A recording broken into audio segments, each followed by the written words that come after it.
Issue की वजह से। तो अभी का जो सेशन है वो, और जो सीआरई प्रोग्राम का ये अगला स्टेप है, उसमें हमारा सेशन अभी जो है डॉक्टर संतोष सर जी लेंगे। तो अगर मैं थोड़ा सा एक शॉर्ट इंट्रोडक्शन करना चाहूँगा सर आपका, अगर आप परमिशन दे तो। ओके, वैसे तो जरूरत नहीं है सो। नहीं सर, फिर भी एक हमारे लिए जो एक बहुत सम्मान की बात है कि हमें इस तरह का कोई भी अगर मौका मिलता है आपको, या अब हमारे जो भी गाइड है, मेंटर हैं, या तो उनका इंट्रोडक्शन देने के लिए, तो उसके लिए बहुत बहुत धन्यवाद सर। सर जैसे सभी जानते हैं, सभी पार्टिसिपेंट्स जानते हैं कि सर श्री साकेल इंस्टीट्यूट में एज एचओडी जो वर्क कर रहे हैं, और अभी इस सीआरई प्रोग्राम के कोऑर्डिनेटर भी हैं। सर के अगर देखा जाए तो सर के पास जो है बहुत ही वास्ट एक्सपीरियंस है इस फील्ड का। एबब 20 ईयर से एबब का एक्सपीरियंस है सर का इस फील्ड में, स्कूल से लेकर के, ग्राउंड लेवल से लेकर के, एक हायर एजुकेशन से लेकर, ऐसा नहीं है कि डायरेक्टली सर एजुकेशन के बाद डायरेक्ट टीचर ट्रेनिंग कॉलेज में गए। तो उनके पास ग्राउंड लेवल का एक्सपीरियंस भी है, पॉलिसी लेवल का एक्सपीरियंस भी है, और उसके अलावा रिसर्च में भी काफी अच्छा एक अनुभव है सर के पास। तो सर की जो एजुकेशन है वो स्पेशलाइजेशन हियरिंग इम्पेयरमेंट में, सब जानते हैं, बीएड है, एमएड है, और पीएचडी है, एमए, उसके अलावा चार चार पांच एमए है सर के पास, साइकोलॉजी, हिंदी, इंग्लिश। तो सब्जेक्ट एक्सपर्ट भी है, एज ए सब्जेक्ट एजुकेटर भी हम कह सकते हैं, और स्पेशल एजुकेटर यानी कि स्पेशल एजुकेशन में भी है, हियरिंग इम्पेयरमेंट में। तो दोनों आप जो है तरह का ज्ञान आप सर से ले सकते हैं। और जैसे आप पता है कि पीएचडी भी सर का एवाईजे से है, तो एवाईजे में का जो प्रोडक्ट है या क्वालिटीज है वो बहुत ही यूनिक रहती है, ये आप सभी देख ही चुके होंगे। उसके बाद सर जो है बहुत सारे अवार्ड से सर सम्मानित किए गए हैं। अभी आपको पता होगा जो पिछली कॉन्फ्रेंस थी, आपने अगर उसमें देखा होगा, तो सर उसके लिए भी इनोवेटिव वर्क के लिए, और एक जो पोटेंशियलिटी होती है किसी भी काम को करने की, उसके कंटेक्स्ट में जो है सर को एक बहुत सम्मानित किया गया था। उससे पहले भी जो है सर को रिसर्च बेस्ट अवार्ड के लिए सम्मानित किया गया था। और उसके अलावा सर के मोर देन 30 पेपर जो है नेशनल और इंटरनेशनल में रिसर्च पेपर पब्लिश हुए हैं। और बहुत सारी सीआरई या और नेशनल और इंटरनेशनल कॉन्फ्रेंस में रिसोर्स पर्सन और एक्सपर्ट के रूप में जो है अपना सेशन को डिलीवर किया है। और कंटिन्यूअसली जो है एक इस फील्ड में अपना बहुत अच्छा योगदान दे रहे हैं। उसके एक अच्छे में यूनिक चीज, और जो एक हम मैं कह सकता हूँ, मैं ये मेरा पर्सनल मानना है कि ये इनका एक खुद का आउटपुट है कि जो KL institute for the deaf जो बच्चे हैं हमारे डीएड और बीएड के, उनमें से आई थिंक जो मैं, क्योंकि मैं पहले केएल में ही काम करता था, इसलिए मुझे जो आइडिया है, बाकी एग्जैक्ट डाटा तो सर बताएंगे, जो मैं जानता हूँ कि अप्रोक्सीमेटली 20 से 25 बच्चे तो जो 15 के बैच के बाद है वो रीट राजस्थान में सिलेक्ट हो गए। और सभी को पता है कि कितनी हाईएस्ट मेरिट गई है इस बार, तो ये एक बहुत बड़ी अचीवमेंट है, ये एक छोटी अचीवमेंट नहीं है।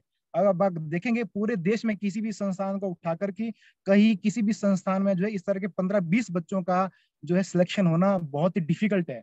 तो वो एक अपने आप में बहुत ही एक अच्छा हम कह सकते हैं कि आउटपुट कह सकते हैं कि संस्थान का, और जो संस्थान द्वारा और सर के द्वारा जो यहाँ पर किया जा रहा है या कर रहे हैं।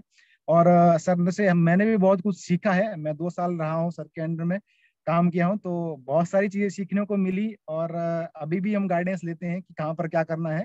तो हम एक सर हमें अपने बच्चे की तरह भी मानते हैं, छोटे भाई की तरह भी मानते हैं, तो बहुत सारी चीजें डांटते भी हैं, तो सीखते भी हैं।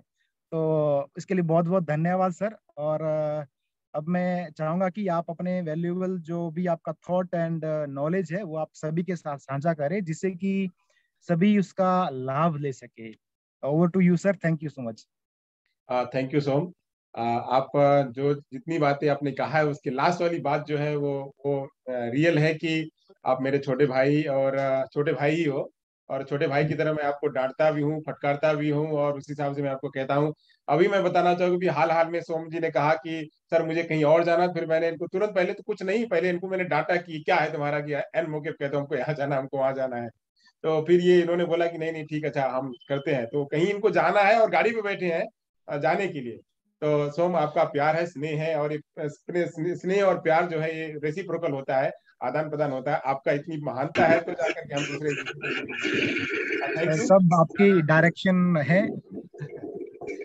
Right, right, right. तो थैंक यू सोम, आपने काफी कुछ कहा है, इतना तो है नहीं। हाँ, ये है कि काम कर रहे हैं आप। आपसे भी हमने बहुत कुछ सीखा है, संस्था से ही तो बहुत कुछ सीखा है। करने का जो एंथुसिज्म है वो संस्था से ही आया है। ये सही बात है कि हमारे बच्चे, काफी बच्चे जो है इस बार रीट में हमारे सेलेक्ट हुए हैं, वो संस्था के लिए एक अपॉर्चुनिटी है। रीट में सिलेक्शन होना, और रीट का इतनी हाईएस्ट मेरिट में बच्चों का सिलेक्शन होना बहुत बड़ा चैलेंज था। और उसमें हमारे बच्चे लगभग 9 से 10 बच्चे इस बार सिलेक्ट हुए हैं, और इसके पहले 17 से 18 बच्चे हमारे सिलेक्ट हुए हैं। राजस्थान गवर्नमेंट में बच्चे लगे हुए हैं।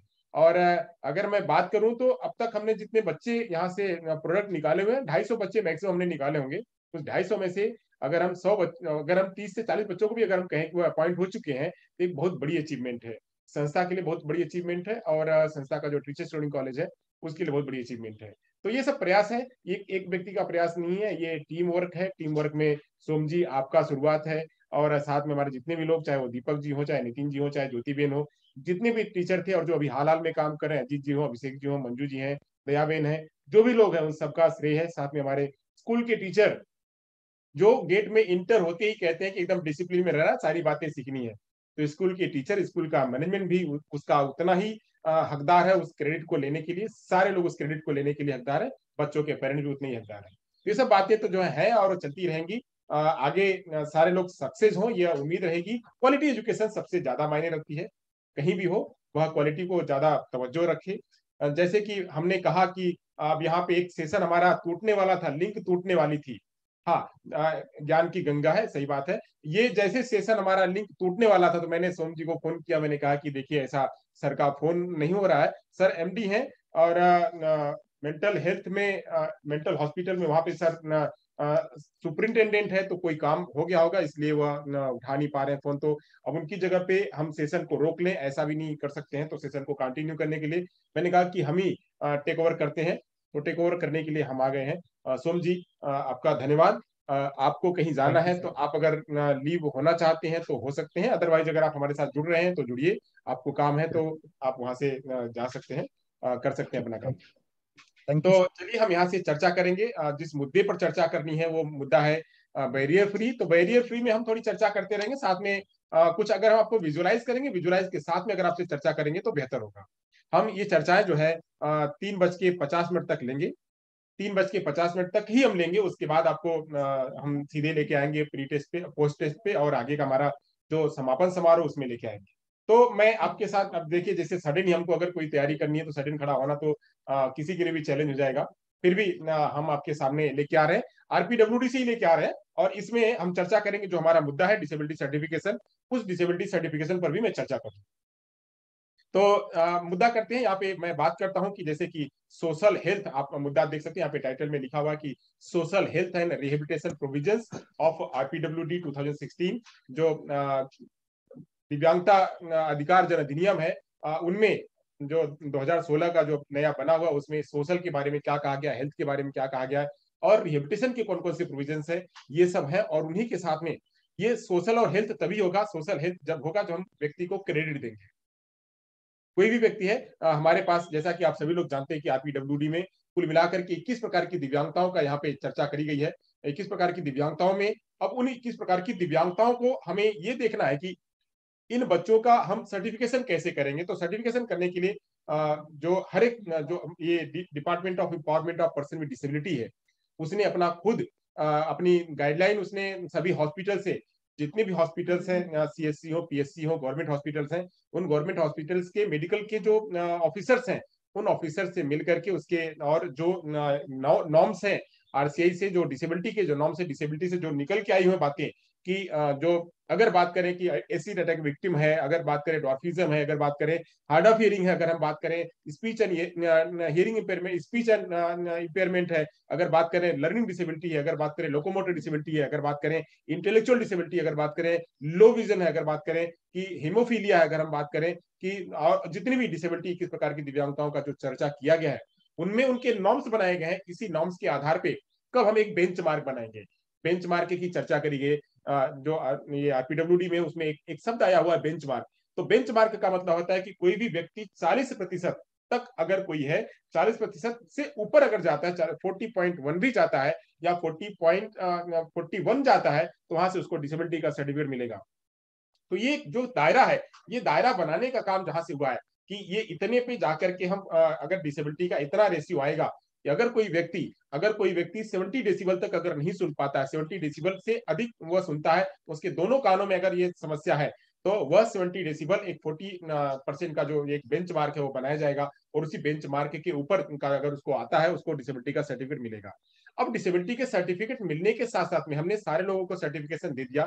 अब इसके बारे में चर्चा सर करते थे, डीप चर्चा करते थे, तो वह नहीं है, फिर भी मैं आपके सामने थोड़ी थोड़ी तो चर्चा कर ही रहा हूँ कि हियरिंग पेयरमेंट का आप जैसे देखते हैं कि अगर हमें हियरिंग पेयरमेंट को डिसेबिलिटी का सर्टिफिकेशन अगर करवाना है, तो वहां पे हम सबसे पहले बच्चे का ईएनटी सर्जन के पास लेके जाते हैं। ईएनटी सर्जन वहां पे एडवाइस करता है कि आप जाकर के किसी ऑडियोलॉजिस्ट के पास जाइए और वहां पे ऑडियोग्राम निकलवाइए। ऑडियोग्राम जब निकलता है, ऑडियोग्राम में निकलने के बाद उसका दोनों कानों में और पहले कानों में दोनों जो है उसको वहां पे उसका जांच करी जाती है। Conductive hearing loss, sensory neural hearing loss और मिक्स हियरिंग लॉस। ये हियरिंग लॉस उसका चेक करने के बाद या ऑडियोलॉजिस्ट पता करता है उसको कितना हियरिंग लॉस है। अब वो हियरिंग लॉस का जो ऑडियोग्राम है, वो ऑडियोग्राम लेकर के जो बच्चा है, वो बच्चे के पेरेंट्स जाते हैं हॉस्पिटल में, और हॉस्पिटल में वहां खुद भी वहां उसकी जांच होती है, उसी हिसाब से ऑडियोग्राम उसका निकाला जाता है, और उसके आधार पे उसको डिसेबिलिटी का सर्टिफिकेशन मिलता है।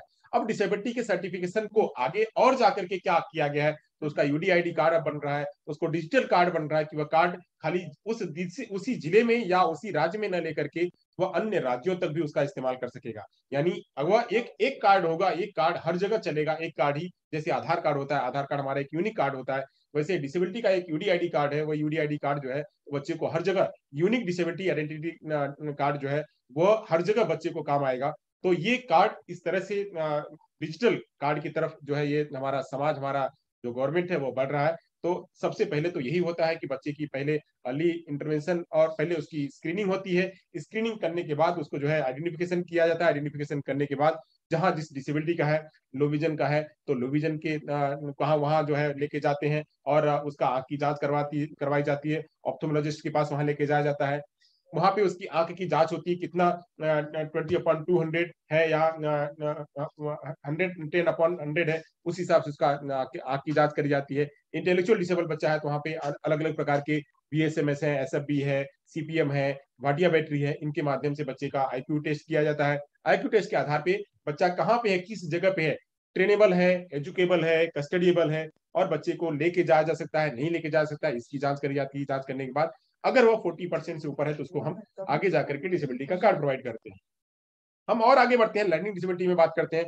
तो लर्निंग डिसेबिलिटी में उसकी अलग अलग कैटेगरी है कि डिसलेक्सिया वाला है, डिसकैलकुलिया वाला है, डिस्पेक्सिया वाला है, या फिर वह और उससे किसी और प्रकार की उसको क्षमता है, अक्षमता है, तो वह चीजें वहां चेक करके उसके रीडिंग को देखा जाता है, राइटिंग को देखा जाता है, उसके चलन को देखा जाता है, उसके बोलने को देखा जाता है। देखने के बाद उसका एक रेशियो बनाया जाता है कि इस रेशियो में जो एक स्टैंडर्ड रेशियो बनाया गया है, उस स्टैंडर्ड रेशियो का एक बढ़िया सा पीडीएफ है, वो पीडीएफ आप लोग डाउनलोड कर सकते हैं। जितने भी यहाँ पे स्टेक होल्डर्स हैं, जितने भी रिसोर्स टीचर्स हैं, इटिनरेंट टीचर्स हैं, स्पेशल एजुकेटर्स हैं, या साइकोलॉजिस्ट हैं, जितने भी लोग हमारे साथ में जुड़े हुए हैं, उन सभी लोगों को यह पता होगा कि इसका एक गाइडलाइन बनी हुई है। गाइडलाइन में 21 प्रकार की दिव्यांगताओं का एक गाइडलाइन बनाएगी। ये गाइडलाइन में इनको यहाँ पे देखना है, उसकी एक मैट्रिक्स बनी हुई है, उस मैट्रिक्स को आपको फॉलो करना है। मैट्रिक्स में अगर कोई व्यक्ति है वो 10% पे कहाँ पहुंचेगा, 20% पे कहाँ पहुंचेगा, 30% पे कहाँ पहुंचेगा, 40% पे कहाँ पहुंचेगा, वह सब उसका बनाया गया हुआ है। उस बनाए के आधार पे वो उस आधार पे अगर वहां तक पहुंचता है, उसकी गाइडलाइन भी दी हुई है कि इतना ये चीज इसके अंदर में होनी चाहिए। जैसे हम बात करें कि बच्चे के दोनों कानों में श्रवण क्षमता कितनी है, तो वह दोनों कानों में श्रवण क्षमता को देखा जाएगा कि बच्चे का 70 डेसिबल से अगर उतना आ रहा है, वो उसको जांच करने के लिए ऑडियोलॉजिस्ट चेक करेगा, आपकी जांच करने के लिए ऑप्थोलॉजिस्ट चेक करेगा। ऐसे ही साइकोलॉजिस्ट की जो बच्चे का इंटेलेक्चुअल डिसेबिलिटी की जांच करनी है, तो वहाँ पे साइकोलॉजिस्ट चेक करेगा। तो ये चेक करने का काम जो है, चेक करने के बाद वहाँ का जो मेडिकल अथॉरिटी है, जो मेडिकल सुपरिंटेंडेंट है, वो मेडिकल सुपरिंटेंडेंट उसको वहां पे शीर्ष सिक्का करेगा। उसके शीर्ष सिक्का के आधार पे फिर जाकर के जो है उसको डिसेबिलिटी का सर्टिफिकेट बनेगा। तो ये सर्टिफिकेट जो है वो हमेशा चलते रहता है। तो ऐसे हमें यहाँ पे थोड़ी चर्चा करनी है। मैं फास्ट ही लेके चलूंगा क्योंकि सब समय हमारे पास कम है। उस समय में हम आपके साथ में जो भी थोड़ी बहुत भी चर्चा कर पाए वो हमारे लिए एक अच्छा होगा, गौरव की बात होगी कि हम भी आपके साथ में कोई बात कर पाए। तो सोशल की बात करें तो सोशल सिक्योरिटी जो है वो सोशल सिक्योरिटी क्या कहती है, तो सोशल सिक्योरिटी में दो अहम बातें करी गई हैं। पहली बात तो करी गई कि कुछ नेसेसरी स्कीम्स जो है वो बनाई जाए और जो व्यक्ति है, व्यक्ति को एक इकोनॉमिकल रूप में उसको डेवलप किया जाए, उसकी इकोनॉमिकल कैपेसिटी बनाई जाए। यहाँ पे जैसे कहा गया हमारे पास 2011 की जनगणना के अनुसार, सेंसस 2011 की जनगणना जो हमारा हुआ था, जो उस जनगणना के आधार पे कहा गया 2.68 करोड़ 2.68 करोड़ दिव्यांगजन जो है वह ऐसे चिन्हित किए गए थे। अब जो हमारी नई यहाँ पे सेंसस, हमारा जो नया जनगणना आ रहा है, इस नई जनगणना में 21 प्रकार की दिव्यांगताओं का वर्णन होगा। तो 21 प्रकार की दिव्यांगताओं में जो डिसेबिलिटी का जो रेशियो है वह और बढ़ेगा। कल आपके साथ में किसी एक सर या मैडम की चर्चा हो रही थी, उन्होंने ये कहा हुआ था, सर मैडम कौन चर्चा कर रहे थे मैं रिकॉल नहीं कर पा रहा हूँ, वो सर या मैडम कोई तो थे, उन्होंने कहा था कि अगर आप चिन्हित करेंगे, अगर आप अपने आसपास चिन्हित करेंगे तो आपको और भी बहुत सारे डिसेबल बच्चे मिल जाएंगे। आप अगर अगर आइडेंटिफाई करेंगे, ढंग से आइडेंटिफाई करेंगे, और जो रेशियो बनाया गया है डिसेबिलिटी को आइडेंटिफाई करने का, डिसेबिलिटी का सर्टिफिकेशन करने का, अगर उस सर्टिफिकेशन के आधार पर अगर आप लेके जाएंगे गवर्नमेंट हॉस्पिटल में, तो आप देखेंगे कि कई सारे बच्चे और मिलेंगे। तो ऐसे जो 2.68 करोड़ का जो रेशियो था, वह 2.68 का करोड़ का रेशियो जो है वो और लंबा जाने वाला है और बढ़ने वाला है। हम एग्जैक्टली अभी नहीं कह सकते हैं, क्योंकि अनुमान पे कहना कोई अच्छी बात नहीं है, अंधेरे में तीर मारना कोई अच्छी बात नहीं है।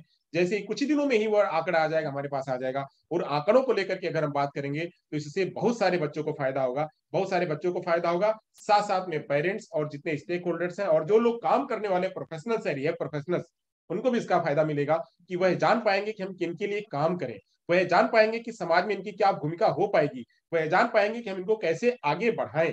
जब आगे बढ़ाएंगे तो उनकी जो है इकोनॉमिकल कैपेसिटी वो ऑटोमेटिक बढ़ेगी। उनको जो हम शिक्षित करेंगे, उनको रोजगार, उनको जो हम आगे एजुकेट करेंगे, उनको हायर एजुकेशन में भी लेके जाएंगे, तो ऑटोमेटिक वो हमारे इकोनॉमी में वो मदद करेंगे। तो ऐसे इकोनॉमिक स्कीम को लाने के लिए, नए नए प्रोग्राम को बनाने के लिए यहाँ पे चर्चा करी गई, लोगों को सेफ गार्ड करने के लिए, उनके अधिकारों को सेफ गार्ड करने के लिए बात करी गई, और लोगों को एक अच्छा लिविंग कंडीशन देना, उनको एक स्वतंत्र रूप में उनको रहने के लिए बात करना, यह भी जो है इस आरपीडब्ल्यूडी में बात करी गई है कि व्यक्ति को स्वतंत्र रूप में जीवन यापन करने का, उनकी इकोनॉमी को बढ़ाने का यहाँ पे उनको लेके जाना है। साथ में दूसरी बात में उन्होंने कहा गया था कुछ ऐसे लोगों को हमें कुछ असिस्टेंस भी देना।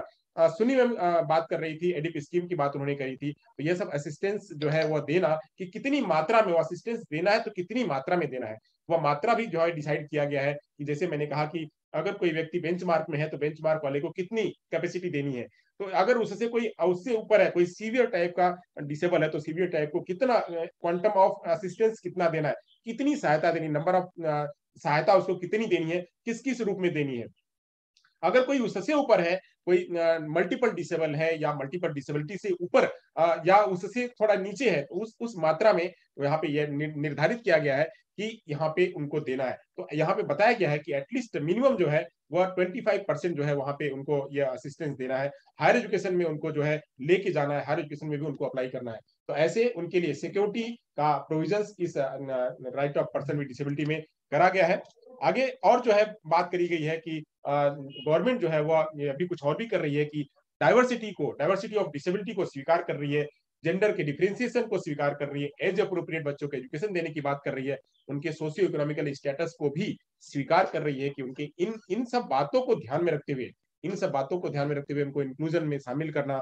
इनको जो अभी एनईपी का जो बात सभी लोग कर रहे हैं, एनईपी में पूरा का पूरा चर्चा ही, जो हमारा पूरा सीआरई प्रोग्राम था उसमें एनईपी की चर्चा करी गई थी, इस एनईपी में भी वही चर्चा करी गई है कि कैसे हम किस तरह से इंक्लूजन को बढ़ावा दें, और इंक्लूजन को देते हुए हर व्यक्ति के अधिकारों को वहां पे स्वीकार करें, हर व्यक्ति को उनके बातों को लेके आए कि वह अपने जो उनके पास कैपेसिटी है, उस कैपेसिटी को वो अपनी कैपेसिटी को किस तरह से एक्वायर कर सकते हैं, एक्सप्लोर कैसे कर सकते हैं, उस चीज को आइडेंटिफाई करना और उस चीज को उनको तवज्जो देना।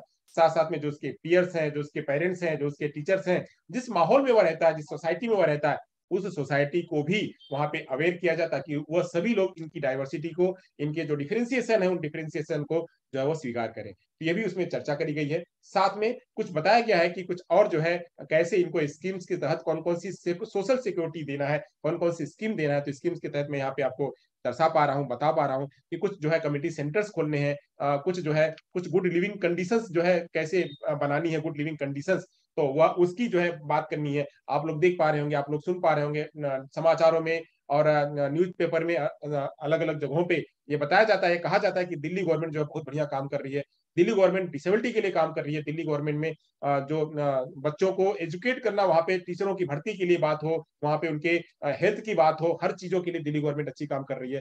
तो ये भी जो है उनकी लिविंग कंडीशन के लिए वह हमेशा खुशहाल रहे, हमेशा उनका स्वीकार्यता हो, स्वीकार्यता के लिए भी जो है छोटे छोटे सेंटर्स खोले जाए, उन छोटे छोटे सेंटर्स पे इनको अपलिफ्ट किया जाए। इसी के संदर्भ में एक चीज मैं और आपको कहना चाहूंगा, जितने भी नेशनल इंस्टीट्यूट हैं, नेशनल इंस्टीट्यूट कुल 9, और कल सुनी मैम चर्चा कर रही थी कि 9 नेशनल इंस्टीट्यूट और 21 प्रकार के सीआरसी। अब जो नेशनल इंस्टीट्यूट है, जो सीआरसी है, इनका काम क्या है? तो इनका काम यह है कि क्रॉस डिसेबिलिटी को लेते हुए, अर्ली इंटरवेंशन से जो प्रिपरेटरी स्टेज है, जो एनईपी में बात करेगी प्रिपरेटरी स्टेज की, 5 जिसको कहा गया 5 5 + 3 + 3 + 4, तो जो पहला वाला 5 है, उस पहले वाले 5 को कहा गया फाउंडेशन या प्रिपरेटरी स्टेज। तो ये प्रिपरेटरी स्टेज में जो एनआईएस उसका रोल क्या है, तो एनआईएस ने क्या किया है कि सभी प्रकार की दिव्यांगता को, नहीं तो पहले क्या होता था कि अगर वह एनआईएचएच है, मतलब जिसको आजकल एवाईजे एनएसएसडी कहा गया है, वहां पे अगर हियरिंग पेरमेंट में काम करते तो बस मात्र हियरिंग पेरमेंट का उसके पास स्कूल होगा, उसके पास उसी प्रकार की तालीम होगी, उसी प्रकार के उसके स्कीम्स होंगे, उसी प्रकार के उसके पास प्रोविजंस होंगे। नहीं, अब क्या किया है department of empowerment of person with disability ने, उसने यह कहा है कि नहीं, आपको बस एक डिसेबिलिटी पे काम नहीं करना, आपको मल्टी डिसेबिलिटी पे काम करना है। आपको स्कूल ऐसा खोलना है कि उसी जगह पे सारे वहां के जो लोग हैं, वहां की जो कम्युनिटी है, वो आकर के उसका बेनिफिट प्राप्त कर सके। तो वहां पे हियरिंग पेयरमेंट बच्चों के लिए प्री स्कूल हो, विजुअली पेयरमेंट बच्चों के लिए प्री स्कूल हो, वहां ऑक्यूपेशनल थेरेपी की व्यवस्था हो, वहां फिजियोथेरेपी की व्यवस्था हो, वहां म्यूजिकल थेरेपी की व्यवस्था हो, वहां पे स्पीच थेरेपी की व्यवस्था हो, वहां ऑडिटरी वर्बल थेरेपी की व्यवस्था हो, वहां सारी चीजों की व्यवस्था हो। तो ऐसे सारी व्यवस्थाओं को कहा गया है कि एक ही चीज, एक ही जगह पे, एक ही अंडर अम्ब्रेला के तहत एक ही जगह आए व्यक्ति को सब चीज मिल जाए। तो यह चीजें जो है एनआईएस कर रही है। साथ साथ में केयर गिवर को अलाउंस दिया जा रहा है। पहले था इसकी बात खाली एंटी एक्ट में करी गई थी कि एंटी एक्ट में जो जितनी भी मेंटल से संबंधित जो भी था, चाहे वह सेरेब्रल पाल्सी की बात हो, चाहे वह इंटेलेक्चुअल डिसेबिलिटी की बात हो, चाहे वह मल्टीपल डिसेबिलिटी की बात हो, चाहे हम बात करें कि एएसडी ऑटिज्म स्पेक्ट्रम डिसऑर्डर की बात हो, ये 4 प्रकार की दिव्यांगताओं का वर्णन एंटी एक्ट में किया गया था। इस एंटी एक्ट में बस वही एंटी एक्ट में बात करी गई थी कि केयर गिवर को लेके आना है, केयर गिवर को तवज्जो देना है। तो केयर गिवर को तवज्जो तो दिया गया था, बट उनको अलाउंस नहीं दिया जा रहा था। तो अलाउंस देने की बात इस आरपीडब्ल्यूडी में कही गई कि उनको अलाउंस देना, ताकि जो सीवियर टाइप के जो बच्चे हैं, उनको जिनको की जरूरत है केयर टेकर की, तो केयर टेकर उनको उसी हिसाब से कर पाएगा जब उसको कुछ अलाउंस मिलेगा। तो अलाउंस की बात करी गई है। साथ में कहा गया है कि कुछ सपोर्ट देने हैं, नेचुरल सपोर्ट देने हैं, और नेचुरल सपोर्ट में जहां भी अगर किसी प्रकार की कोई समस्या होती है, कोई मैन डिजास्टर होता है, जैसे कोई किसी को, मैन डिजास्टर क्या कहेंगे कि जैसे हमारे घर में कुछ लोग हैं, अभी कोई सर बात कर रहे थे कि क्या होता है कि कुछ लोग जो है गालियां दे देते हैं या उसको प्रताड़ित कर देते हैं, या कुछ नहीं कहेंगे, उसका खाना बंद कर देंगे या उसका जो दवा है वो बंद कर देंगे। तो दवा बंद कर देना, खाना बंद कर देना किसी डिसेबल का, वो भी एक प्रकार का मैन डिजास्टर है। तो मैन डिजास्टर से संबंधित जो है वहां पे नेचुरल सपोर्ट करना, वहां उनको प्रदान करवाना। तो वुमन को भी लाइवलीहुड देना, यह भी सपोर्ट करना कि जितने भी वुमन है उनको सपोर्ट करना। कुछ जो है ड्रिंकिंग वाटर और सैनिटेशन से संबंधित जो है उनको ये प्रदान करना, ताकि वह उससे आगे बढ़ सके। कुछ एड्स एंड अप्लायंसेस, मेडिसिन, और जो करेक्टिव सर्जरी है, वो करेक्टिव सर्जरी जहां से भी उनको कि हम आगे बढ़ा सकते हैं। कल कोई बात कर रहा था इसी प्लेटफॉर्म पे कि हमारे पास कुछ ऐसे बच्चे हैं जिनका की करेक्टिव सर्जरी करी गई है, तो करेक्टिव सर्जरी करने से क्या उनको मेन स्ट्रीम कितना कर सकते हैं, तो इस पर कुछ प्रकाश डालने की बात। तो यह भी करेक्टिव सर्जरी के लिए भी जो है पैसे मिलते हैं, और ये करने के लिए भी सरकार जो है वो योगदान देती है। तो ये कहा गया। साथ में और कहा गया इसी स्कीम्स के तहत डिसेबिलिटी पेंशन। तो डिसेबिलिटी पेंशन बहुत पुरानी स्कीम है। डिसेबिलिटी पेंशन के तहत हमेशा उसमें अपडेट भी हो रहा है। पहले तो होता था कि उसको वाया वाया पैसे मिलता था, अब तो सीधे उसके खाते में पैसा आता है डिसेबिलिटी पेंशन, चाहे जो भी हो। अगर डिसेबल कोई भी डिसेबल अगर वो उसके लिए अप्रोप्रिएट है और वो इलिजिबल है, तो उसको डिसेबिलिटी पेंशन एक बार शुरुआत हो गई तो वो कंटिन्यूस चलती रहती है। अनएम्प्लॉयमेंट अलाउंस की भी बात हुई है कि जो भी डिसेबल बच्चे हैं, उन डिसेबल बच्चों को अनएम्प्लॉयमेंट अलाउंस, जैसे कि जनरल लोगों को मिलता है अनएम्प्लॉयमेंट अलाउंस, वैसे जो डिसेबल बच्चे हैं उनको भी एम्प्लॉयमेंट, यानी अगर कोई बेरोजगार है तो बेरोजगारी भत्ता, जिसको कहते हैं बेरोजगारी भत्ता, तो बेरोजगारी भत्ता की भी जो बात करी गई है। साथ साथ में कहा गया कि एक कॉम्प्रिहेंसिव इंश्योरेंस स्कीम की भी चर्चा करी गई है कि उसको एक ही स्कीम ऐसी दी जाए जिसमें कि उसका सब चीज जो है वह मेंशन हो जाए। उसमें चर्चा करी गई है, मेंशन की कि उसका अगर जो उसका उपकरण है, अगर उपकरण खराब हो जाता है तो वो भी उसको हो, अगर उसने कॉकली इम्प्लांट करा, कॉकली इम्प्लांट खराब हो जाता है तो उसको वो पैसा ना हो, तो उसकी भी उसकी स्कीम है। अगर उसकी कोई तबियत खराब होती है किस प्रकार का होता है तो भी हो, जो यानी होल इसको उसका कम्प्रिहेंसिव सर्वांगीण जो है पूरा होल उसमें इंश्योरेंस जो है उसमें बात करी गई है, तो ये भी उस स्कीम में दिया गया है। ये सब बातें जो है सभी को पूरा करना है। अब बात करते हैं थोड़ी सी हेल्थ केयर की। तो हेल्थ केयर में क्या प्रोविजन है, तो हेल्थ केयर में समझ लेते हैं। हेल्थ केयर में भी कुछ जो है वो पर्सन विद डिसेबिलिटी के लिए बात करी गई, कुछ अथॉरिटी को यहाँ पे अपॉइंट किया गया है, उनको जो है हेल्थ केयर में प्रमोट करने के लिए, प्रिवेंट करने के लिए, उनको आगे बढ़ाने के लिए कुछ बात करी गई है। उसमें लोकल अथॉरिटी को भी मेंशन किया गया है। जो मेन जो मेजर अथॉरिटी है, जो सेंट्रल स्कीम है, वह साथ साथ में लोकल बॉडी उसको भी लेकर के चलना है, यानी जियो और एनजीओ दोनों को मिला करके चलना है। जैसे त्रिनेनी था, त्रिनेनी एक एनजीओ है बट वो कितना बेहतर काम कर रही है, तो ऐसे जियो एनजीओ को भी मिला करके बात करी गई है। अब यहाँ पे कैसे मेजर करेंगे कि हेल्थ केयर में कहाँ किसको क्या जरूरत है, तो मेजर करने के लिए तो उनका फ्री जो है हेल्थ चेकअप उनके रूरल रूरल एरिया में जाकर के, रिमोट एरिया में जहाँ पे है, वहां जहाँ पे कोई नहीं पहुंच सकता, वहां पे जाकर के फ्री हेल्थ केयर जो है उनको करना, यह बात करी गई है कि उनके उनके लिए जो है वहां तक पहुंच करके एक रूरल एरिया में, जैसे आप होती है ना एक छोटी बस होती है, बस में जाकर के वहां पे चलती फिरती गाड़ी, चलती फिरती हॉस्पिटल, वह व्यवस्था करके वहां तक लेके जाना। बैरियर फ्री, जैसा कि हम बात कर रहे थे इसमें बैरियर फ्री में, तो बैरियर फ्री एक्सेस करने के लिए, चाहे वहां पे उनके साइन लैंग्वेज की बात हो, चाहे विजुअल की बात हो, सारे बच्चे वहां तक पहुंच सकें और उनकी वेबसाइट को एक्सेस कर सके, उनके हॉस्पिटल को एक्सेस कर सके, वहां पे कॉल कर सके, अपना अपॉइंटमेंट ले सके, डॉक्टर से फेस टू फेस बात कर सके, डॉक्टर से अपनी बातों को कहें तो वहां इंटरप्रीटर की व्यवस्था हो। यह सब बातें जो है इसमें करी गई है मेजर्स करने के लिए। तो प्राइवेट हॉस्पिटल में भी और जो गवर्नमेंट हॉस्पिटल है, दोनों जगह पे हेल्थ केयर की व्यवस्था करने के लिए सेंटर में जाने के लिए बात करी गई। और यहाँ पे कहा गया है कि अटेंडेंस जो है वहां पे जो भी लोग हैं इनके इनको अगर लेना है, उनको टेक केयर करना है, तो टेक केयर के लिए वहां पे उनका ट्रीटमेंट और अटेंडेंस भी जो है वो खास तौर से उनको मेंटेन करना है। अगर कोई दिव्यांग व्यक्ति आया तो कितने दिव्यांग व्यक्तियों को आपने जो है यहाँ पे देखा हुआ है, कितने दिव्यांग व्यक्तियों को आपने केयर किया है, ये सब बातें भी हॉस्पिटल को यहाँ पे ध्यान में रखना है। ये सब बातें भी जो है, यह मेजर्स जो इनिशिएटिव्स है वो गवर्नमेंट ने लिया हुआ है आरपीडब्ल्यूडी के एक्शन के तहत। चलिए आगे बात करते हैं थोड़ी सी और, तो इसमें क्या क्या ऐसे कौन कौन सी स्कीम्स है, तो स्कीम से बात करी गई है कि ऐसे तो नेविगेशन और रिसर्च जो है वह हुए हैं जहां से कि इन सब चीजों को, डिसेबिलिटी को वहां पे जोड़ा जा सके और उनको डिसेबिलिटी को वहां तक पहुंचाया जा सके, ये बात करी गई। यानी किन किन जगहों पे ऐसे हेल्थ के प्रोविजन हम बना सकते हैं, इस पर कुछ रिसर्च में है। रिसर्च की जो कमेटी है, हर एक डिपार्टमेंट में एक आर&डी होता है, रिसर्च एंड डेवलपमेंट सेंटर, तो वह रिसर्च और डेवलपमेंट सेंटर ऐसे स्कीम्स को फाइंड आउट करता है, वहां से लेता है और उस पर काम करता है। तो ये करने की बात करी गई। साथ में जो है प्रिवेंटिव, डिसेबल को देखिए, डिसेबल होना, लोग कहते हैं कि डिसेबिलिटी होगी तो हमें रोजगार होगा, डिसेबिलिटी ना हो हमको इस पर काम करना है। डिसेबिलिटी की रोकथाम हो, बचाव हो, तो हमें डिसेबल बच्चे नहीं लेके आने, हमें दुनिया में डिसेबल हो ही ना को, हमको ये ध्यान में रखना है। तो उनको प्रिवेंट करना, उनको उनके लिए उनको रिहेबिलिटेट करना तो सेकेंडरी चीज है, हमको सबसे पहले उनको प्रिवेंट करना है कि डिसेबिलिटी हो ही ना। तो ही ना, इसके लिए जो है यहाँ पे सरकार काम कर रही है अलग अलग प्रकार के, जैसे रुबेला इंजेक्शन है, या फिर जो जितने भी इंजेक्शन है, जिन इंजेक्शन की मदद से डिसेबिलिटी के होने के चांसेस कम है, तो ऐसे इंजेक्शन बच्चा जब शुरू शुरू में ही बच्चा जब पैदा होता है तो उसी समय में उनकी पूरी की पूरी स्क्रीनिंग करके उन्हें सारे इंजेक्शन और सारे वैक्सीन जो है उसी टाइम पे दे दिया जाए। माँ गर्भवती होने से पहले ही अगर कोई माँ गर्भवती होना चाहती है तो उससे पहले ही उसको जो है वो सारे टीकाकरण उसके हो जाए, ताकि बच्चे को किसी प्रकार का कोई दिव्यांगता होने का चांस ना रहे। उसके लिए जितने भी अवेयरनेस है वो अवेयरनेस करना, इन सब बातों पर भी चर्चा जो है इस डिसेबिलिटी में स्कीम में करा गया है। स्क्रीनिंग करना, अगर पता चल गया प्रिवेंटिव करने के बाद फिर उसकी स्क्रीनिंग करना, स्क्रीनिंग के लिए भी बात करी गई है। ट्रेनिंग करना, प्राइमरी हेल्थ केयर सेंटर जो पीएससी, उस पीएससी में जितने भी स्टाफ्स हैं, उन स्टाफ्स को, चाहे वो आंगनबाड़ी वर्कर हो, चाहे वो एएनएम हो, चाहे जीएनएम हो, चाहे वह सर्जन हो, चाहे कोई भी हो, जितने भी लोग वहां पे काम कर रहे हैं, वार्ड बॉय हो, वार्ड गर्ल हो, नर्सेस हो, सभी को ट्रेन करना कि डिसेबल लोगों के साथ में आप कैसे डील करोगे, कैसे इनको आप बात करोगे, इन सब चीजों के बारे में उनको ट्रेन करना, इसकी ट्रेनिंग की भी बात करी गई है। कुछ अवेयरनेस कैंपेन चलाना, जैसे त्रिवेणी कैंपेन चला रही है, और भी सेंटर से जैसे सीआरसी से, वो सीआरसी भी कैंपेन चला रही है। तो ऐसे कैंपेन चलाने के लिए, डिसेबल लोगों को अवेयर करने के लिए कि ये सब सारी स्कीम्स है, आप इन सारी स्कीम्स का फायदा उठाइए। इन सारे स्कीम के तहत आपको फ्री में हर चीजें मिलती हैं, उसका लीजिए। आजकल देखिए, अभी जब कोरोना का टाइम था, कोरोना के टाइम पे मोदी गवर्नमेंट ने यह ऐलान किया कि सबसे पहले जो वृद्ध जन है उनको, वृद्ध जनों को जो है वहां पे सबसे पहले वैक्सीन लगेगी, उसके बाद जो दिव्यांग जन उनको वैक्सीन लगेगी। दिव्यांग जन अगर आता है तो सारे लोग को छोड़ करके पहले दिव्यांग जनों को वैक्सीन कराना है। तो ये सब चीजें जो है वो अवेयरनेस का ही परिणाम है कि अवेयरनेस हो रही है, तो हमें ये सब चीजें मिल रही है।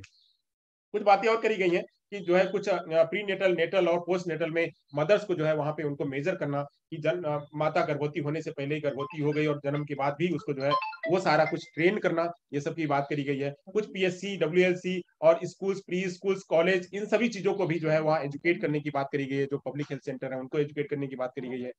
अवेयरनेस जो है कैंपेन पूरे मीडिया के जरिए और जो सोशल मीडिया उस मीडिया के जरिए, टीवी न्यूज के जरिए जो है चलाने की बात करी गई। स्कीम से जो हेल्थ केयर उनको उनको इसमें मेंशन करने की बात करी गई। कुछ जो है वह सेक्सुअल और रिप्रोडक्टिव हेल्थ केयर है वह बताना कि जैसे सैनिटरी चीजें हैं, जो खास तौर से जो इंटेलेक्चुअल बच्चे होते हैं वो इंटेलेक्चुअल बच्चों को ये सारी प्रॉब्लम ज्यादा होती है कि उनको पता नहीं है। जो बहनें होती हैं, जो लड़कियां होती हैं, उनको लड़कियों को पता नहीं, जो टीनेजर होती है उनको पता नहीं है कि उनका कैसे उनको अपने हेल्थ केयर को कैसे मेंटेन करना, वो पता नहीं होता है। जो लड़के होते हैं, लड़कों को पता नहीं होता वो कैसे करना है। इसी में एक ऐसी एक मेंटल हेल्थ लाइन जो है वो शुरू करी गई है। मेंटल हेल्थ की स्कीम के बारे में जो 2017 में लॉन्च करी गई, उस 2017 को भी इसी के साथ में जोड़ दिया गया है। अगर कोई भी व्यक्ति मेंटल रूप में अगर कहीं परेशान है, हमारे भी फिर पड़े नीचे के ऊपर चढ़ा मत है 5000 समय पे अगर कोई फोन करता है कहीं भी या कहीं भी वो फोन करता है तो उसका फोन को उसको जवाब देना है।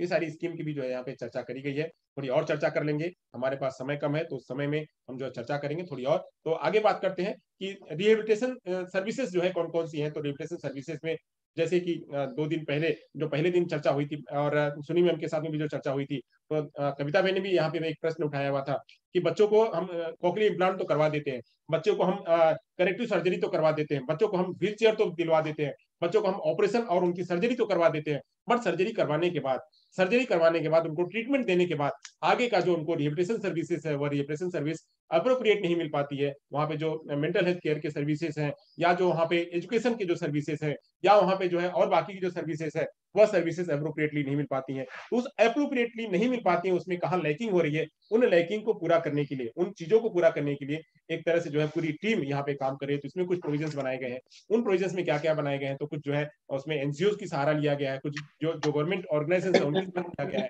कुछ जो है उनकी सहारा लिया गया है। इनका सहारा लेकर के सभी को फाइनेंशियल सपोर्ट, जैसे त्रिनेनी को फाइनेंशियल सपोर्ट मिल रहा है। और जो जो लोग भी इसमें कैंपेन में काम कर रहे हैं, उन सारे कैंपेन में रिहेबिलिटेशन में जो लोग काम कर रहे हैं उनको जो है वो डीडीआरसी की स्कीम के तहत, आरसी की स्कीम के तहत और ढेर सारी स्कीम्स है, जैसे सिबडा स्कीम है उस स्कीम के तहत, एनटी एक्ट के कई सारे स्कीम्स है उस स्कीम्स के तहत जो है वह यहाँ पे उनको प्रोविजंस के तहत उनको रिप्रेजेंट सर्विस दी जा रही है। कुछ और सर्विसेज है तो उनकी भी चर्चा कर लेते हैं। तो इनके लिए रिसर्च और डेवलपमेंट कौन कौन से और नए नए तरीके के हम कर सकते हैं। जैसे आज एक रिसर्च का ही परिणाम है कि क्रॉस डिसेबिलिटी का जो कोर्स है वो रिसर्च का ही परिणाम है कि अब ऐसा अप्रोच लेके आए कि जहाँ पे मल्टी डिसिप्लिनरी अप्रोच हो, क्रॉस डिसेबिलिटी का अप्रोच हो, वह लेके आए ताकि एक व्यक्ति को एक ही डिसेबिलिटी का नॉलेज ना हो करके अलग अलग प्रकार की डिसेबिलिटी का नॉलेज हो। वह भी जो है यहाँ पे बात करी गई है। साथ साथ में अभी एक जो है कोर्स अभी हाल हाल में डब्ल्यूएचओ ने लॉन्च किया हुआ था, उस डब्ल्यूएचओ ने लॉन्च किया था डीसीबीआर। तो सीबीआर का कोर्स, कम्युनिटी बेस्ड रिहेबिलिटेशन का कोर्स जो है एक डिप्लोमा टाइप का कोर्स है। वो डिप्लोमा टाइप का कोर्स जो है सारे मिनिस्ट्री ने उसको प्रमोट किया, सारे नेशनल इंस्टीट्यूट्स को कहा कि आप इस प्रकार के कोर्स जो है वो लॉन्च करवाइए और जो कमेटी में इसको फैलाइए। इसमें सीआरआर नंबर भी मिलेगा और इसमें साथ साथ में जो है अगर किसी ने करा हुआ तो उसका जो है 100 पॉइंट का पॉइंट भी मिलेगा। इसकी भी चर्चा उन्होंने करी हुई थी। तो ये इस प्रकार के जो छोटे छोटे रिसर्च है, वो रिसर्च करने पर भी जो है वहाँ का जो डिपार्टमेंट है वो पूरा कर रहा है। तो ये सब भी चर्चाएं जो है वही है। कुछ कल्चर और रिक्रिएशन की बात कर ले रहे थे, तो कल्चरल और रिक्रिएशन की बात में जैसे भूषण पुरानी चर्चा कर रहे थे, कितने सारे बच्चों का उन्होंने जो है एक मॉडल के रूप में उन्होंने प्रस्तुत किया कि एक बच्ची है, वो बच्ची जो है कितने उनको मोदी जी के साथ में कितने सारे करोड़ों रुपए जो है उसके खाते में आए हुए हैं। हमारे स्कूल में कविता बहन ने बताया कि हमारी बच्ची जो है वो उसके पास इतने सारे, उसने 35 से अधिक जो है वो अवार्ड लेके आई है और उस 35 से ज्यादा अवार्ड में उसके पास उसकी मम्मी पापा इतने इमेजिन नहीं कर सकते कि उसके खाते में कितने पैसे हैं। तो ये जो इमेजिन नहीं करते हैं, जो ग्रामीण इलाके के हैं, उनके पास अगर कुछ भी पैसा आ जाते हैं, लाख 2 लाख भी रुपए आ जाते हैं, तो भी उसके पास एनफ होता है। तो ऐसे बच्चे प्रमोट कब होंगे, जब उनके कल्चर को, उनके रिक्रिएशन को उनको बढ़ावा दिया जाएगा। तो इस कल्चर और रिक्रिएशन को बढ़ावा देने के लिए भी बात करी गई। तो इसमें कुछ जो है वो प्रदर्शन करने के लिए, कुछ प्रमोशन करने के लिए कुछ बातें करी गई हैं कि ऐसे कुछ सेंटर्स खोले जाएं, ऐसे कुछ म्यूजियम्स खोले जाएं, ऐसे कुछ जो है एक्सेसिबल एरियाज बनाए जाएं जहां पे कि बच्चे उस खेल में जुड़ सकें, उस स्पोर्ट्स में जुड़ सकें, उस मनोरंजन में जुड़ सकें, वह चेस खेल सकें, वह जाकर के कबड्डी खेल सके, वह क्रिकेट खेल सके, वह दौड़ में भाग ले सके, वह जिम्नास्टिक में जाकर के भाग ले सके, वह अलग अलग चीजों में जाकर के कुश्ती कर सके, वह हर जगह पे जाकर के आ सके। तो ऐसे चाहे वह इंटेलेक्चुअली डिसऑर्डर बच्चा हो, चाहे विजुअली इंपेयरमेंट बच्चा हो, चाहे हियरिंग पर बच्चा हो, हर प्रकार के बच्चे, हर डिसेबल जो है उनको प्रमोट करने के लिए सब सारी बातें जो है करी गई है। कुछ फैसिलिटेशन की बात करी है, जैसे स्काउटिंग हो गया, डांसिंग हो गया, क्लासेस हो गई, वहां पे इन बच्चों को जो है बात करी गई। कुछ रीडिजाइनिंग की बात करी, कुछ कोर्स जो है ऐसे कोर्स हैं जहां पे कि वो खाली सामान्य बच्चों के लिए है। उन सामान्य बच्चों के साथ साथ में उन कोर्सों को, जैसे म्यूजिक का कोई कार्यक्रम है, डांस का कोई कार्यक्रम है, या कोई स्पोर्ट्स का कोई कार्यक्रम है, उस स्पोर्ट्स के कार्यक्रम को, या हम कहें फाइन आर्ट का कोई कार्यक्रम है, तो फाइन आर्ट के कार्यक्रम को हम इन डिसेबल बच्चों के साथ में कैसे प्रमोट कर सकते हैं, डिसेबल बच्चों के साथ में कैसे उनको लिए उनको वो प्रोग्राम को हम रीडिजाइन कैसे कर सकते हैं, रीइवेंट कैसे कर सकते हैं उनको, कि ये बच्चे भी उसका बेनिफिट ले सकें। तो ऐसे बहुत सारे प्रोग्राम्स हैं जो जनरल एजुकेशन में तो चल रहे हैं, और जनरल एजुकेशन के साथ साथ अगर स्पेशल एजुकेशन के बच्चों को, दिव्यांगजन के बच्चों को भी अगर हम उन चीजों को लेके जाए तो बच्चे उसमें उनके में भी वो कैपेसिटी है, कर सकते हैं। बस क्या है, थोड़े प्रोग्राम को रीडिजाइन करने की आवश्यकता है, तो इस रीडिजाइन करने के लिए भी जो है इसमें चर्चा करी गई। साथ साथ में टेक्नोलॉजी और असिस्टिव डिवाइसेस की भी चर्चा करी गई। बिना देखे टेक्नोलॉजी के बिना असिस्टिव डिवाइसेस के काम नहीं होने वाला है। हर जगह पे, जैसे अगर हमें कोई वाद्य यंत्र चाहिए, अगर हमें चर्चा करनी है, जैसे मैं आपके साथ में चर्चा कर रहा हूँ, यहाँ पे चर्चा करने के लिए एक बढ़िया सा स्ट्रॉन्ग टाइप का इंटरनेट की आवश्यकता पड़ेगी, एक स्ट्रॉन्ग टाइप के हमको जो है एक जूम के प्लेटफॉर्म की आवश्यकता पड़ेगी, एक स्ट्रॉन्ग टाइप के हमको जो है एक लैपटॉप की आवश्यकता पड़ेगी, जो हमारी बातों को एकदम रियल टाइम में हमारी बातों को पहुंचा सके। अगर मैं कोई साइन कर रहा हूँ तो हमारी साइन आप तक पहुंच सके। अगर मैं कोई गेस्टर्स कर रहा हूँ, कोई आई पॉइंटिंग कर रहा हूँ, तो मेरी आई पॉइंटिंग पहुंच सके। तो इसके लिए हमें टेक्नोलॉजी की आवश्यकता है, हमें इसके लिए असिस्टिव डिवाइसेस की आवश्यकता पड़ेगी। जैसे अगर किसी बच्चे को कोई व्हील चेयर यूजर है और वह रनिंग में जाना चाहता है, वह दौड़ में जाना चाहता है, तो दौड़ में उसको उसकी व्हील चेयर ऐसी हो, ऐसी नहीं कि वह जो है कुछ दूर पे गई और उसका व्हील जो है वह टूट करके गिर गया, ऐसा नहीं, ऐसे व्हील चेयर हो कि वह उस जगह पे जाकर के एकदम अच्छी तरह से जा सके। तो ऐसे जो है वो कुछ चीजों की जरूरत है। कुछ इंश्योरेंस स्कीम की आवश्यकता है, कम्प्रिहेंसिव इंश्योरेंस स्कीम की, जो कि पहले चर्चा करी गई थी।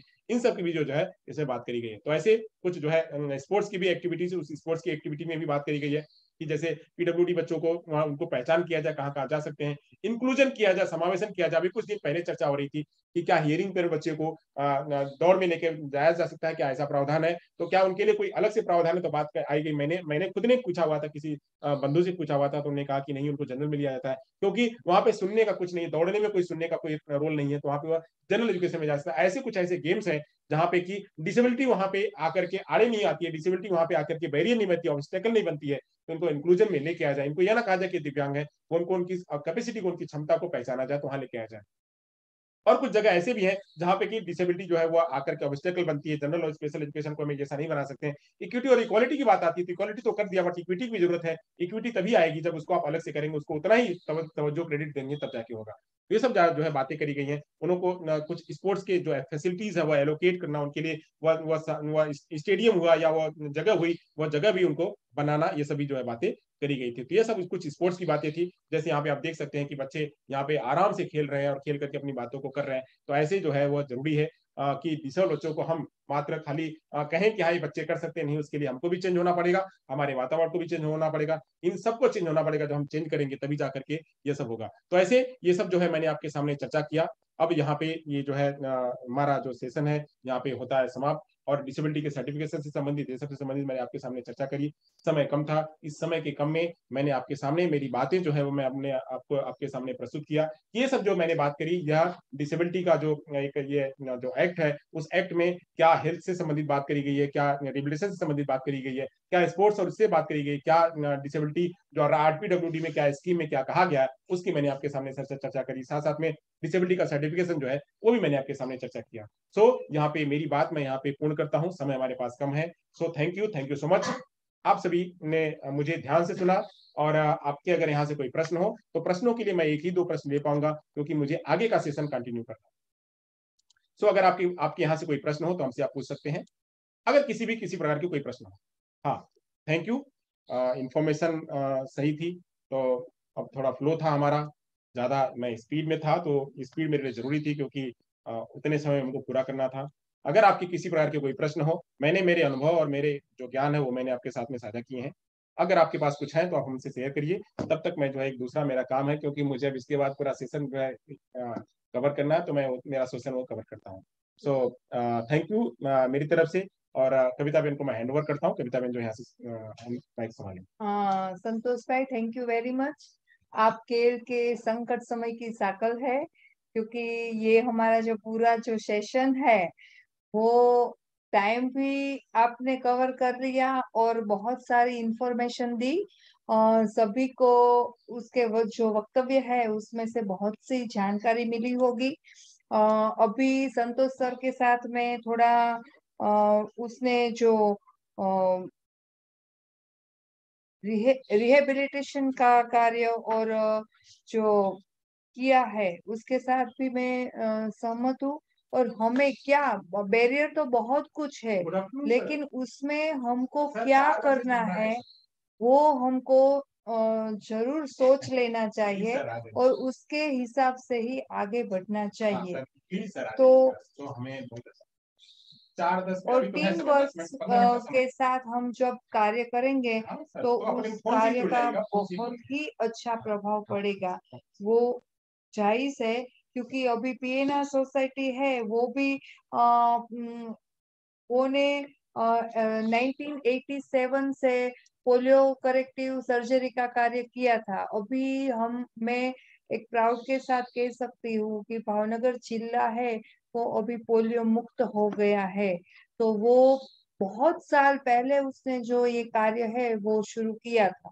अभी सर ने बताया कि रूबेला प्रिवेंशन का कार्य गवर्नमेंट करती है, अभी गवर्नमेंट करती है, लेकिन पीएनआर सोसाइटी ने 15 साल पहले से वो प्रिवेंशन का कार्य शुरू कर दिया था। और rubella prevention, deafness prevention, blindness prevention सभी स्कूल में जाके कॉलेज में जाके वो कार्य करती है।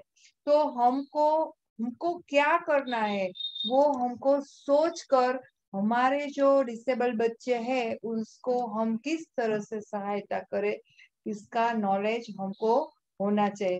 Thank you very much Santosh sir. मैं KL institute for the deaf और टीटीसी कॉलेज की तरफ से मैं आपका शुक्रिया गुजार करती हूँ।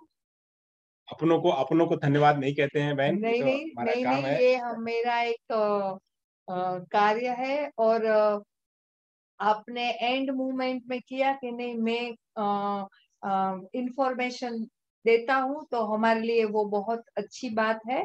Thank you very much sir. Thank you बहन। यहाँ से अगर किसी भी भाई बहन के कोई प्रश्न है तो हमसे पूछे, किसी के भी कोई प्रश्न है तो देखिए, आप अगर अपने प्रश्न हमसे पूछेंगे तो हमें अच्छा लगेगा। हम आपके साथ में जितनी अभी तक हमने प्रयास ही किया है, अब हम उसमें प्रयास में कितना सफल हुए हैं वो आपके अब यहाँ से ओपिनियन से हमको पता चलेगा कि अब हम कितना उसमें सफल हुए हैं। संतोष जी, मैं कुछ पूछना चाह रहा हूँ। आप पूछना चाह रहे हैं जी, पूछिए। जी, दरअसल क्या है कि हम लोग हमारे यहाँ, मैं बहुत जगह की मैं बात नहीं करता हूँ, मैं आजमगढ़ की बात कर रहा हूँ। मैं आजमगढ़ में दरअसल क्या होता है, जो हमारे बच्चे होते हैं जो डेफ ये मूक बधिर बच्चे हैं या फिर मेंटली रिटार्डेड बच्चे हैं, इंटेलेक्चुअल डिसेबल्ड के बच्चे हैं, उनके लिए क्या होता है कि हमारे जिले में कोई साइकेट्रिक नहीं है और हम लोग बहुत प्रयास करते हैं कि इन बच्चों का सर्टिफिकेट बन जाए। लेकिन हम लोग कैंप हम लोगों के जिले में हर ब्लॉक में कैंप लगता है, लेकिन वो बच्चे निराश होकर हमारे यहाँ से चले जाते हैं। बहुत दुख होता है। अगर आप लोगों के माध्यम से अगर कुछ ऐसा हो सके जिससे उन बच्चों का भी सर्टिफिकेट वहीं पे, क्योंकि देखिए एक गरीब परिवार से बच्चे होते हैं, ये वो कहीं अगर दूर रेफर हो जाते हैं, बनारस भी रेफर हो जाते हैं, तो ये जा नहीं पाते हैं। ऐसी दशा में वो सर्टिफिकेट उनका मान लीजिए सपना ही रह जाता है। या तो हम लोग अपना पैसा लगा के उन बच्चों को लेके जाएं वहां तक और वहां पे उनका ऑडियोमेट्री हो या उनका साइकेट्रिक कोई देखे तो तब जाके इनका सर्टिफिकेट बन पाता है। ऐसे में हम लोग क्या करें? सर, सबसे पहले तो मुझे आप ये बताएं कि ऐसे वहाँ पे स्पेशल एजुकेटर ऐसे कितने हैं? हमारे यहाँ आजमगढ़ में 60 स्पेशल एजुकेटर हैं। इंटेलेक्चुअल डिसेबिलिटी से संबंधित कितने स्पेशल एजुकेटर? इंटेलेक्चुअल डिसेबिलिटी से संबंधित करीब 20 हैं। तो उन सभी 20 को कहिए कि एक चिट्ठी लिखें और चिट्ठी लिख करके एक तो जो है वो department of empowerment of person with disability को लिखें। एक चिट्ठी जो है वो सीधे जो आप हमारा लखनऊ का जो सेंटर है, लखनऊ के सेंटर पे दें। और एक चिट्ठी जो है वो भोपाल में सीहोर में एक संस्था बनी हुई है NIMHR जी, एक NIMHR में चिट्ठी लिखें। वहाँ वो खाली इसीलिए मेंटल हेल्थ के लिए ही वो सेंटर बना हुआ है, तो उनको लिखे। वहां से एक जो है जरूर कोई ना कोई जो है वहां पे अपॉइंट कराया जाएगा जो सदर हॉस्पिटल उसमें। तो ये नहीं है, ये विडंबना है। एक चिट्ठी उसी की कॉपी जो है ना, एक वहाँ के जो सीएमओ को भी दीजिएगा कि आप हमें ये प्रोवाइड करा रहे हैं, ये इन बच्चों का हनन हो रहा है, अधिकारों का हनन हो रहा है, अधिकारों के हनन पे हमें चिट्ठी आपको भी दे रहे हैं, उनको भी दे रहे हैं, उनको भी दे रहे हैं। इनको प्राप्त कराने के लिए, सर्टिफिकेशन कराने के लिए जल्दी से जल्दी इसकी व्यवस्था कराई जाए, क्योंकि इन बच्चों का सर्टिफिकेशन ना होने की वजह से बहुत सारे स्कीम्स और प्रोविजंस जो है बच्चे इससे लाभान्वित नहीं हो पा रहे, नहीं मिल पाता, नहीं मिल पाता है। उसी की वजह से उसी पे सब स्टाइपेंड हमारे जिले, हम लोगों के यहाँ यूपी में स्टाइपेंड आता है बच्चों के लिए, स्कार्ट अलाउंस आता है, अगर सर्टिफिकेट नहीं है तो उनको कुछ नहीं मिल पाता है। जी जी, मैं आपकी बात से बिल्कुल सहमत हूँ। तो आप ये एक एक्शन जो है अपने टीचरों के माध्यम से, क्योंकि देखिए कोई एक बात करेगा तो एक बात से जो है वो नहीं जाएगी। जब तक सब लोग मिलकर के बात को नहीं कहेंगे तब तक जरूर नहीं मानेंगे। तो ये थोड़ा ये काम कर लीजिएगा आप, तो काम करेंगे तो उसका जरूर हल निकलेगा। मैं यहाँ पे आपको एक छोटा सा एक एग्जाम्पल बताना चाहूंगा अर्जुन जी, क्या उसका प्रभाव क्या होता है। देखिए आजकल जो है ट्विटर और सारे इतने काफी प्रभावी है, फेसबुक इतना प्रभावी है कि खाली थोड़ी सी अगर बात आप लिख दीजिए ना, अगर आप बात की कहने का तरीका अच्छा है, बात वहां तक पहुंच गई, नहीं पहुंची तो आप एक बार दो बार प्रयास करिए, तो वहां के डीएम तक बात पहुंची तो डीएम जो है उसका एक्शन ले लेता है। और वहां के खाली टैग कर दीजिए जो मिनिस्ट्री, उस मिनिस्ट्री को टैग कर दीजिए, तो जरूर का जरूर उसका एक्शन होगा। एक छोटा सा वीडियो बना लीजिए, देखिए हम यहाँ गए थे और ये वीडियो जो है कि बच्चों का एक्शन नहीं हो रहा, तो वो एक्शन जरूर होगा। हम क्या होता है ना, हम एक्शन नहीं लेते हैं, हम देखते हैं, आंख बंद कर लेते हैं। बंद करने से आंख नहीं होगा। हम एक बार आ रहे थे, ट्रेन में आ रहे थे, एक व्यक्ति थे, उन्होंने कहा कि ट्रेन जो है काफी घूम करके आ रही, 8 घंटे का सफर जो है नुकसान हो रहा है। उन्होंने तुरंत का तुरंत उसको लिखा, और लिखने के बाद वो कह रहे थे कि ऐसे ही हमने इसके पहले भी 1-2 महीने पहले लिखा हुआ था, तो टाइम में रिड्यूस किया गया। तो हमें इससे क्या सीख मिल रही है, यही सीख मिल रही है कि हम अपना काम ट्विटर के माध्यम से, या हम अपना काम जो है चिट्ठी के माध्यम से, ईमेल के माध्यम से करें, फॉलो अप लें, जरूर होगा। हमें इनिशिएट करना पड़ेगा। जी जरूर, thank you. Santosh ji sir, जी हरीश बोल रहा हूँ सर, नमस्ते सर। हाँ नमस्ते सर। इन्हें जो भाई साहब आजमगढ़ वाले हैं, इनको विनय मिश्रा जी का नंबर दे दीजिए आप। हाँ नहीं, विनय मिश्रा जी गोरखपुर रहते हैं। नहीं सर, वो ऑटोमेटिक व्यवस्था करवा देंगे इनकी। नहीं वो, हाँ ठीक है, मैं दे दूंगा। वैसे विनय मिश्रा जी गोरखपुर रहते हैं। नहीं, गोरखपुर रहते हैं, वो करवा देंगे सर। हाँ ठीक है, थैंक यू सो मच। और किसी कोई प्रश्न है? चलिए, तो हम यहाँ से अब समापन की तरफ जो है बढ़ रहे हैं। हमारा सेशन जो है समापन की तरफ बढ़ेगा। 4 बजे हम बिल्कुल टाइम से रहते हैं, पंक्चुअल रहते हैं। उस पंक्चुअलिटी को ध्यान में रखते हुए हम बिल्कुल आगे बढ़ेंगे। मैं आपको यहाँ से 3 लिंक दूंगा, और तीनों लिंक आप भरते रहिएगा, और फीडबैक देने के लिए प्लीज तैयार रहिएगा। जितने भी लोग हैं वो अपना नाम जो है वो हमें संबोधन करेंगे। एक ओवरऑल फीडबैक है, मैं ये भी जरा ले लूँ। तीनों लिंक एक बार शेयर कर, हाँ नीचे तो है वो आ जाए तो अच्छा। नहीं, मंचू मैम ने लोगों ने लोग तैयार है नीचे कौन છે?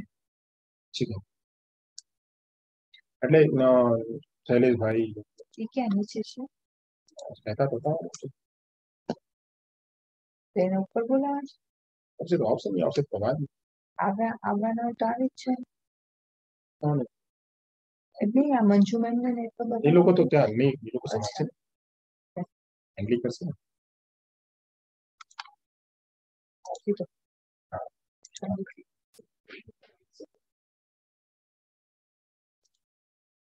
चलिए, मैं आप लोगों को जो है लिंक दे रहा हूँ, यहाँ से लिंक शेयर कर रहा हूँ, आप लोग वो लिंक ले लीजिए। और मैं वापस से आप सभी को रिक्वेस्ट करूंगा कि कृपया आप सभी लोग जो है अपने अपने फीडबैक हमें जरूर देंगे। मैं नाम जैसे लूंगा तो हाँ, नाम पे जब मैं कहूंगा तब अभी उसका एक प्रोटोकॉल आएगा, मैं उसी टाइम बोलूँ। हाँ, कुछ कह रहे थे, फीडबैक के अलावा कुछ कह रहे थे तो कहिए।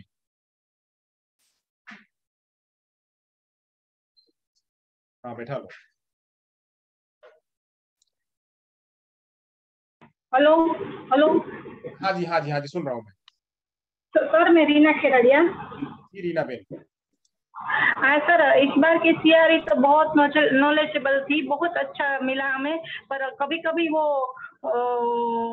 टावर का प्रॉब्लम हो जाता था, तो ये हमें सब कुछ सॉफ्ट कॉपी में मिल सकता है, पीडीएफ में? हाँ सब कुछ मिल जाएगा, सब आपको ग्रुप में दिया, व्हाट्सएप ग्रुप में शेयर किया जाएगा। और इन सब का ऑनलाइन जो सबकी पूरी रिकॉर्डिंग हो रही है, और पूरा लेक्चर यूट्यूब पे वीडियो पे मिलेगा आपको, पूरा लेक्चर। बहुत अच्छी माहिती, इसकी सबसे अच्छी सीआरई थी सर।